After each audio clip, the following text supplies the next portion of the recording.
Mom, Hawaii is canceled. I'm going to spend my summer vacation staring at sand and crystals in Sedona. It's a disaster.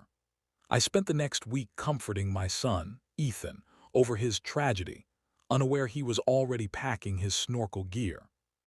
As a single mom, I was used to teenage drama, but this stung. The Hawaii trip with his dad, Mark, and his dad's girlfriend, Linda, was supposed to be great. Instead, it was now a lame spa retreat focused on chakra alignment. I offered sincere sympathy, sharing Ethan's annoyance at his dad for the last-minute change.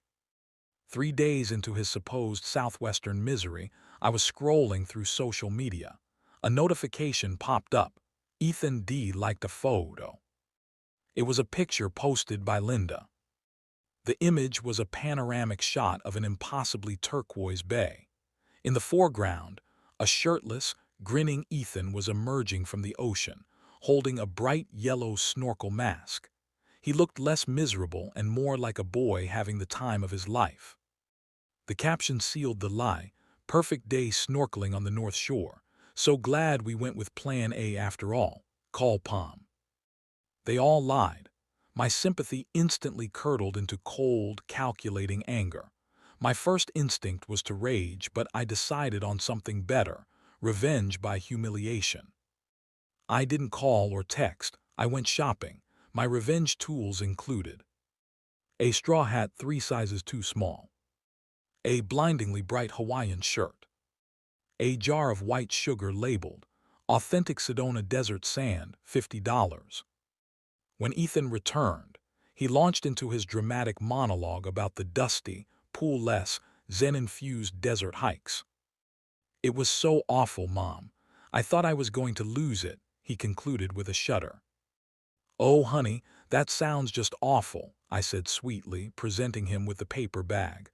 "But I have something that might cheer you up, a little something to remind you of your unique vacation." Ethan pulled out the gifts. His face went from pale to a deep, mortified red when he focused on the jar of sand. He knew. What is this stuff?" he stammered, holding up the jar. "Oh, that," I smiled, sipping my coffee. "That's just a little souvenir I picked up for you from your tropical vacation. You know, to remind you of the beautiful beaches you were supposedly missing." I emphasized the betrayal. I pointed at the shirt. "And you can wear this to your next surfing lesson. It matches the yellow snorkel you were holding in that nice picture Linda posted from the North Shore." Ethan was speechless, trapped in the wreckage of his exposed lie. "Don't worry about it, sport," I said, putting down my mug. "But next time you're lying about having a terrible time in paradise, at least don't like the photo evidence.